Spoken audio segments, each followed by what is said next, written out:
Esther chapter 9. Now in the 12th month, that is the month Adar, on the 13th day of the same, when the king's commandment and his decree drew near to be put in execution, in the day that the enemies of the Jews hoped to have power over them, though it was turned to the contrary, that the Jews had rule over them that hated them, the Jews gathered themselves together in their cities throughout all the provinces of King Ahasuerus, to lay hand on such as sought their hurt, and no man could withstand them, for the fear of them fell upon all people. And all the rulers of the provinces, and the lieutenants, the deputies and officers of the king, helped the Jews, because the fear of Mordecai fell upon them. For Mordecai was great in the king's house, and his fame went out throughout all the provinces, for this man Mordecai waxed greater and greater. Thus the Jews smote all their enemies with the stroke of the sword, and slaughter, and destruction, and did what they would unto those that hated them. And in Shushan the palace the Jews slew and destroyed 500 men. And Parshandatha, and Delphon, and Aspatha, and Poratha, and Adalia, and Aridatha, and Parmashta, Ariasai, Aradai, by Jesatha, the 10 sons of Haman, the sons of Hamadatha, the enemy of the Jews, slew they, but on the spoil laid they not their hand. On that day the number of those that were slain in Shushan the palace was brought before the king, and the king said unto Esther the queen, The Jews have slain and destroyed 500 men in Shushan the palace. And the 10 sons of Haman, what have they done in the rest of the king's provinces? Now what is thy petition, and it shall be granted thee, or what is thy request further, and it shall be done? Then said Esther, If it please the king, let it be granted to the Jews which are in Shushan to do tomorrow also, according unto this day's decree, and let Haman's 10 sons be hanged upon the gallows.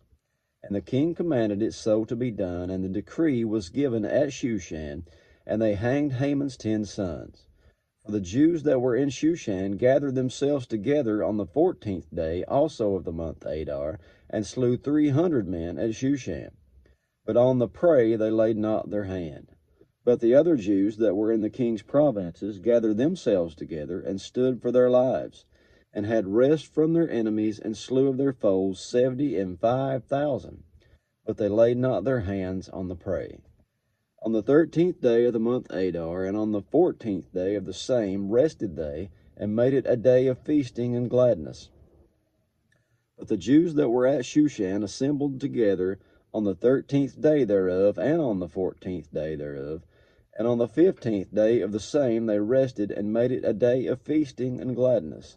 Therefore the Jews of the villages that dwelt in unwalled towns made the 14th day of the month Adar a day of gladness and feasting, and a good day, and of sending portions one to another.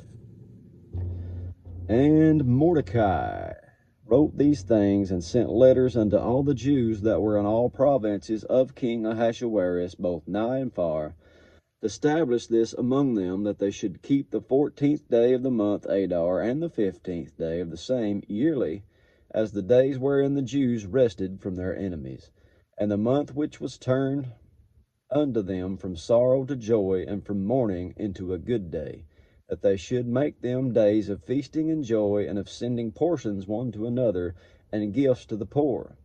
And the Jews undertook to do as they had begun, as Mordecai had written unto them.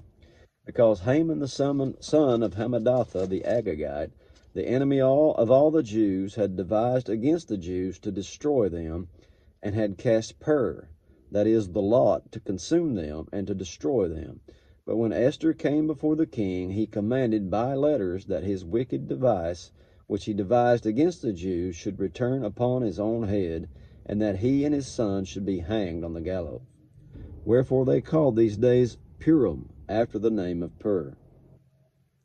Therefore, for all the words of this letter, and of that which they had seen concerning this matter, and which had come unto them, the Jews ordained and took upon them, and upon their seed, and upon all such as joined themselves unto them, so as it should not fail, that they would keep these 2 days according to their writing, and according to their appointed time, every year, and that these days should be remembered and kept throughout every generation, every family, every province, and every city, and that these days of Purim should not fail from among the Jews, nor the memorial of them perish from their seed.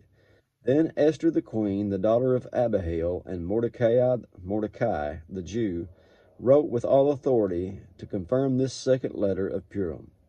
And he sent the letters unto all the Jews to the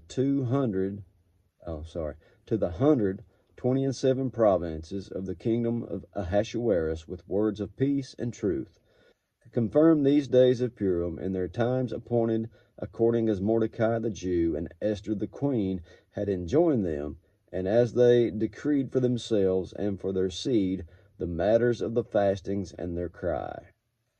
And the decree of Esther confirmed these matters of Purim, and it was written in the book.